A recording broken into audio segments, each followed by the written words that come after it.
Je voudrais poser quelques questions sur le climat politique en France. J'en parlais tout à l'heure en début d'émission, un an après la victoire à peu près de François, quelques jours près de François Hollande à l'élection présidentielle.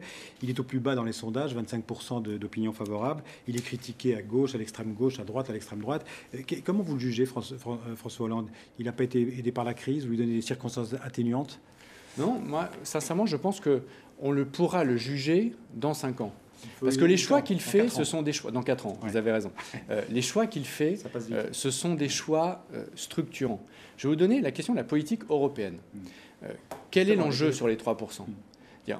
L'enjeu sur les 3%, c'est de ne pas rajouter de l'austérité à la crise que nous connaissons, et en même temps de dire, pour réussir à réduire les déficits, parce que c'est un objectif que nous nous fixons, pour réussir à les réduire, il faut changer les règles européennes. Ce n'est pas un objectif de l'Allemagne. Vous savez, moi j'ai 38 ans, ça fait 39 ans que l'État français, pas une seule fois, n'a été à l'équilibre. Pas une seule fois.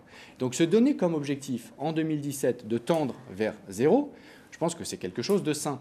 Maintenant, la question, c'est de dire, est-ce que les règles du jeu actuelles permettent d'y arriver?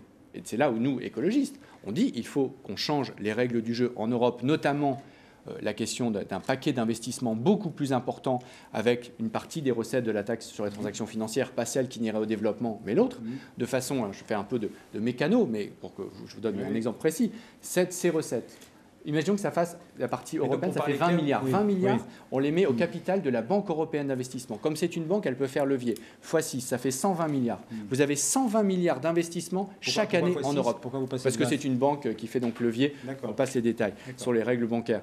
Donc on fait... Oui, c'est pour ça que les banques contribuent à la création monétaire. C'est pour ça que quand elles sont en difficulté, ça pose des problèmes à l'ensemble de l'économie. Mais bon, donc on a là... potentiellement, si l'Europe prenait cette décision, 120 milliards d'investissements chaque année.